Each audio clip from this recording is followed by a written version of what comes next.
15 अगस्त की आप दोनों को बहुत बहुत बधाई हो। बहुत बहुत अच्छा, मैं आपके आने से पहले जब आपका इंट्रोडक्शन दे रहा था, मैं आप तो वैसे किसी इंट्रोडक्शन के मोहताज नहीं है, लेकिन एक लाइन मैंने जब बोली ना कि 25 साल से बेहतरीन म्यूजिक दे रहे हैं, तो मैं कसम से मुझे डाउट हुआ कि यार आपको जब देखता हूँ तो लगता नहीं कि आपको 25 साल हो गए हैं। 25 सच में हुए हैं कि 12.5 करके 25 हुए हैं? बचपन से कर रहे हैं, पर क्या बात इसीलिए है। 25 साल हो गए। हाँ, जब भी आते हैं ना द कपिल शर्मा शो में तो ऐसी रौनक जमती है शुरुआत से ही, मतलब जो माहौल बनता है ना, इट्स लाइक ये जब आप आते हो ना तो रौनक आप ही लगाते हो। हम लोग तो एंजॉय करते हैं Exactly. और मुझे तो बड़ी खुशी होती है जब कोई म्यूजिक फील्ड से आता है कोई, तो मेरा मन करता है सुनते जाएं। और सलीम भाई, ये जो गाना है चक दे इंडिया, हमारी क्रिकेट टीम कुछ जीते, हमारा कुछ भी हो जाए, कोई बॉर्डर पे हमारी फौज कोई कार्रवाई What a करके आती है song, कुछ, what a तो song. हमेशा चक दे इंडिया। पाजी, ये गाने का ख्याल कैसे आया था आपके मन में? एक्चुअली ये शुरू हुआ था क्योंकि फिल्म का नाम चक दे था, जी। और जब हम गाना बनाने बैठे तो फिल्म की स्टोरी जब पढ़ी तो ऐसे लगा कि एक बड़ा पेट्रियोटिक गाना बनना चाहिए। जी। तो हमने बड़ा एक शानदार उंडा गाना, डीप सेंस और ऐसे सब गाना बनाया। तो प्रोड्यूसर साहब आए और बोले, यार ये क्या कर रहे हो यार, अच्छा। ये मेरी पिक्चर का गाना नहीं है। तो ऐसे करते करते हमने 7-8 अलग वर्जन बनाए। अच्छा तो जी। एक दूसरा गाना था, वो बड़ा मजेदार था, दमदार था, उसमें बीट्स थे, काफी कुछ था, बट रूह नहीं थी। अच्छा। तीसरा, चौथा, पांचवा, छठा, सातवां सब कैंसिल हो गए। मैं सुलेमान को बोला, ये पिक्चर छोड़ देते यार।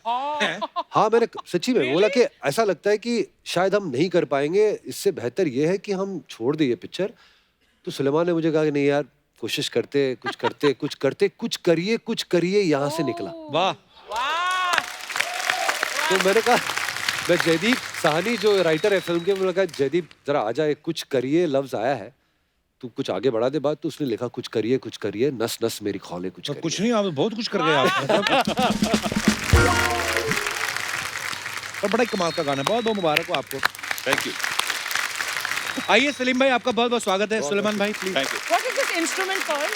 This is called a zen drum. Zentrum. Zen drum. Zen drum. Yeah. Oh. तो इसमें काफी सारे अलग अलग साउंड्स हैं, जैसे Wow. मगर जब मूड होता है तो मैं कभी कभी Oh my God. Woo! क्या बात। और ऐसे काफी अलग अलग साउंड्स हैं, जैसे अगर तबले का sound. Beautiful. What a versatile instrument. It's a versatile instrument and I enjoy playing this on stage, क्योंकि मुझे फ्रीडम मिल जाती है। नहीं तो ड्रम्स के ऊपर होते हैं तो you get stuck in one corner, जैसे वो बैठे पांडे, हुए तू हैं भी वहाँ पर। टेक्निकल हो थोड़ा सा। But play जहाँ पे भी something- जाते इतना सामान ले गया तो सारा खर्चा तो इस पे हो जाता है मेरा। ये सही है, रख तू भी लेके। Play something now on this. Woo!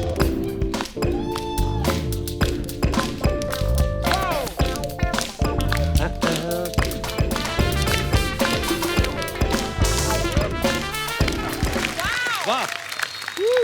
तो काफी सारे जैम्स ऐसे ही शुरू हो जाते हैं।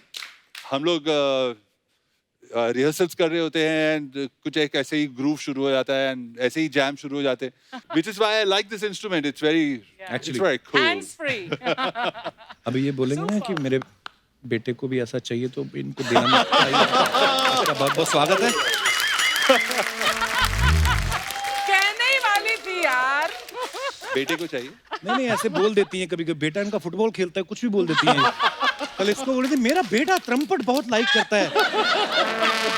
सलीम भाई बताओ, कितने आदमी ओरिजिनल है, बताओ उस फ्रेम में।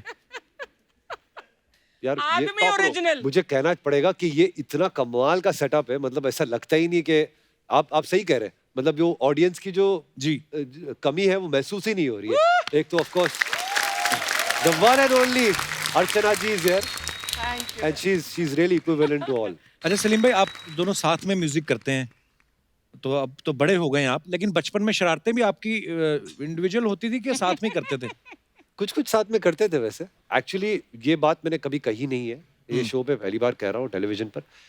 हम लोग 5 या 4 साल हम लोग ने 4 साल बात एक नहीं। दूसरे के साथ बात ही नहीं की। What? मतलब लिटरली अगर इसके दोस्त का अगर फोन आता था तो मैं फोन उठाता था, पूछा कि सुलेमान है, तो सुलेमान रूम में ही है लेकिन मैं उससे बात नहीं कर रहा हूँ, तो मैं मम्मी को कहता था, मम्मी जी इसका फोन है। Oh my God. तो मेरी मम्मी जी कहती थी कि उसने सुन ही लिया, वो ले ही लेगा फोन, मतलब इतने हद तक हमारी बात वजह ही नहीं क्या होती। थी लेकिन? बहुत ना छोटी सी वजह थी। मतलब मुझे ये एक मैगजीन कॉमिक बुक थी, हाँ, वो कॉमिक बुक मुझे बहुत पसंद थी, तो मैंने उसके फाड़ दी थी। फाड़ दिए। It was his, It was mine. ये इसका था, और मैंने वो मतलब मैंने तो 4 साल माफ नहीं किया इस नहीं चीज तो के मैंने लिए? इसका हाथ तोड़ दिया। हाँ, मेरा हाथ टूट गया था। तो मेरा हाथ फ्रैक्चर हो गया था और वो फ्रैक्चर मुझे बहुत तकलीफ दिया, क्योंकि मैं पियानो बजाना शुरू किया था तभी। जी तो जी मैं जी। कुछ बजा नहीं पाया 4 महीने, और बस उस चक्कर में मैंने इससे बात करना छोड़ दिया। पर जब हम एक साथ इकट्ठे हुए, जब हाँ, चिपके, हाँ। तो मतलब ऐसे हो गए कि 2 जिस्म एक जान, सलीम सुलेमान। हाँ। भाई बड़े आपके जो फैंस हैं वो ये जानना चाहते हैं कि म्यूजिक पार्टीज में या जो भी कॉन्सर्ट्स होते हैं या अवार्ड फंक्शंस होते हैं, आप दोनों साथ में दिखाई देते हैं, कौन से ऐसे काम है जो आप अकेले करते हैं? काफी सारे बाथरूम में अकेले जाते हैं। हाँ, ये बात ओह, सही। वाओ। बाथरूम में डेफिनेटली अकेले जाते मुबारक हो, थैंक गॉड। हैं।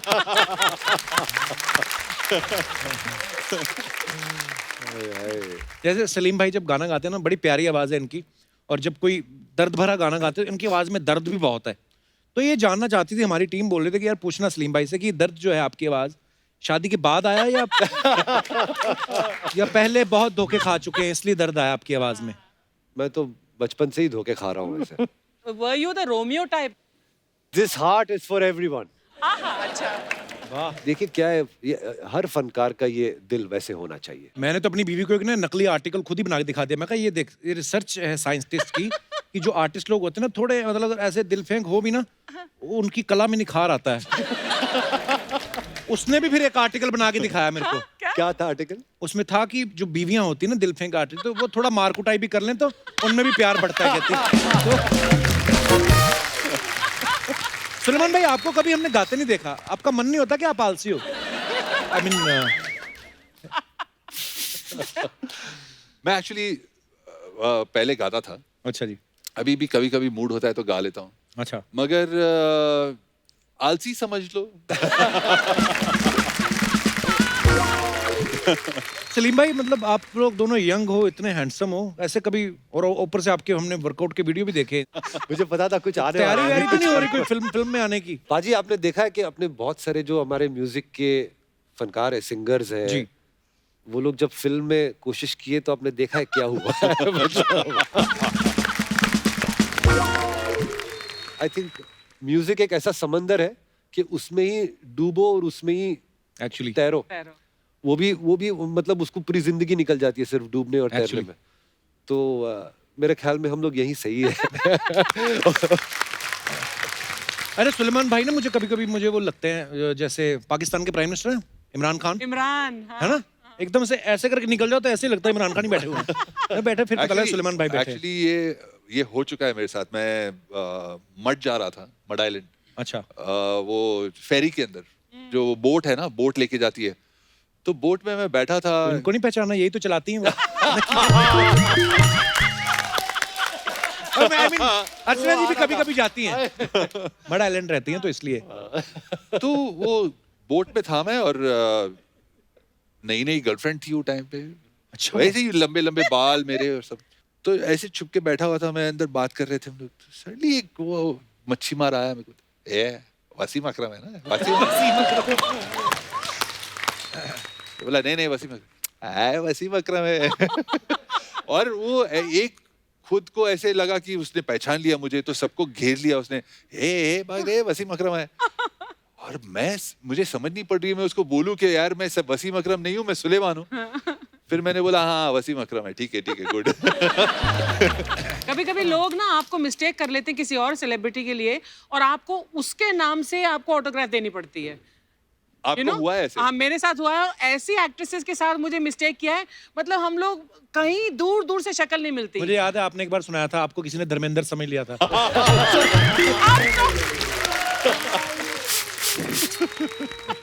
ये पिज्जा कौन बना गया यहाँ पे? कहाँ नजर गई तेरी? मैं आया, मैं बातें कर रही थी, मैं वहां पे खड़ा होकर था, आज देखा इतना बड़ा डबल एक्सेल पिज्जा बना गया कोई। कपिल की टाइमिंग इज जस्ट अमेजिंग। हाँ, लाजवाब टाइमिंग है, मतलब कुछ ना होते हुए भी कुछ बन जाता है, it's like that. बिल्कुल